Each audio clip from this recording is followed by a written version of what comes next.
రాలిన రాజకీయ కిరణం డిఎస్కి అశ్రునివాళి.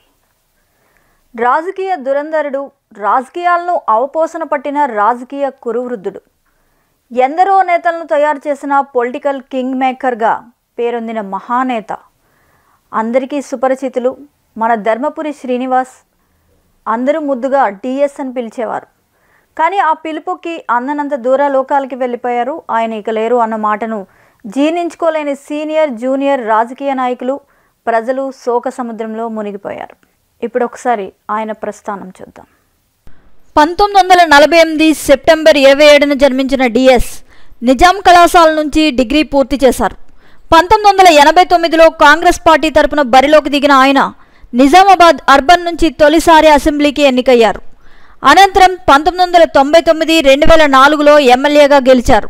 1989 నుంచి 1994 వరకు గ్రామీణాభివృద్ధి ఐఎన్పిఆర్ మంత్రిగా, 2004 నుంచి 2008 వరకు ఉన్నత విద్య, అర్బన్ ల్యాండ్ సీలింగ్ శాఖల మంత్రిగా బాధ్యతలు నిర్వర్తించారు.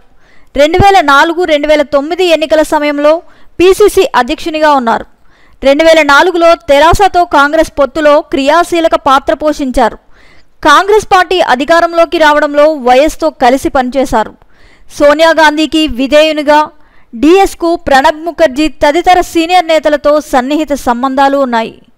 జైపాల్ రెడ్డి, కాసు బ్రహ్మానందరెడ్డి, కోట్ల విజయభాస్కర్ రెడ్డి, మర్రి చెన్నారెడ్డి, నేదురుమల్లి జనార్దన్ రెడ్డితో మంచి సంబంధాలు ఉన్నాయి.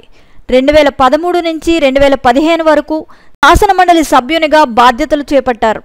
తెలంగాణ రాష్ట్ర ఆవిర్భావం అనంతరం శాసనమండలిలో విపక్ష నేతగా కొనసాగారు.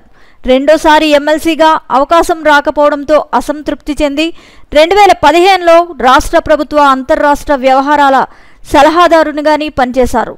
2016 నుంచి 2022 వరకు తెరాస రాజ్యసభ సభ్యుడిగా కొనసాగారు. రాజ్యసభ సభ్యుడిగా ఉన్న సమయంలో భారసాతో విభేదించి కాంగ్రెస్ నేతలతో మంతనాలు జరిపి తిరిగి సొంత గూటికి చేరుకున్నారు.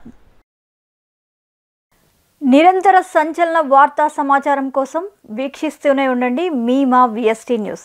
Please subscribe our channel VST news.